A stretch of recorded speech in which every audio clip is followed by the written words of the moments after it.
सिरोही में जन हितैषी संस्था की स्थापना की गई, जिसका मुख्य उद्देश्य पेड़ पौधे लगाओ जीवन बचाओ मुहिम रखा गया। और इस संस्था ने लगभग 13,000 पौधे लगभग 3.5 साल में जन्म दिवस पर और किसी सामाजिक प्रोग्राम में या शादी की सालगिरह ऐसे पावन पर्व के ऊपर पौधारोपण अभियान चलाया। ये पौधारोपण अभियान लगभग इस संस्था से प्रेरणा लेकर के 3-4 संस्थाएं और चालू हो गई।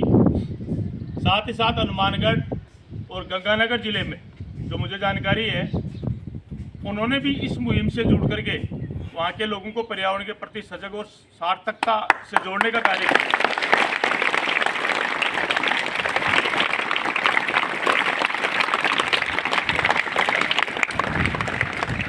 सबसे बड़ी बात तो ये है कि एक सेना का जवान किस तरह से पर्यावरण के प्रति सजग और सजगता का प्रयास है, ये बात हमें देखने को मिलती है अनिल जी फौजी से।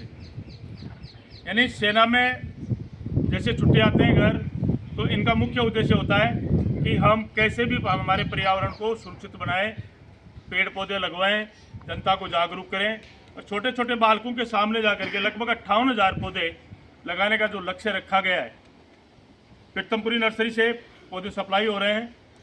अब 58,000 पौधे लगाने का मतलब ये है कि कम से कम 58,000 आप और लगाएं, ताकि 1.25 लाख की कड़ी पहुंचती है।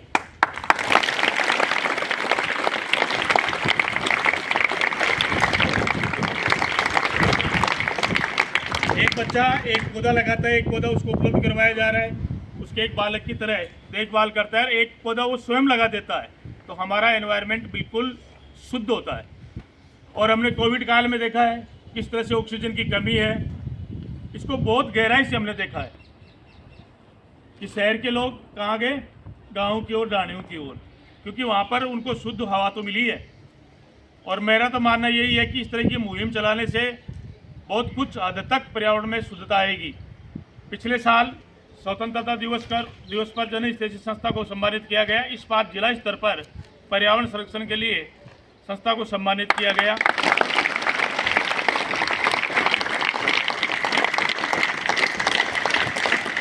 कम समय में अच्छी उपलब्धि, एक फौजी भाई के निर्देशन में ये संस्था अग्रसर हो रही है, उत्तरोत्तर प्रगति के पथ पर है और हमारा पर्यावरण बिल्कुल शुद्ध हो, ऐसी हम शपथ लें और पेड़ पौधा जो भी लगाएं उसकी देखभाल करें, उसको एक परिवार के सदस्य के रूप में उसका पालन पोषण करें। धन्यवाद।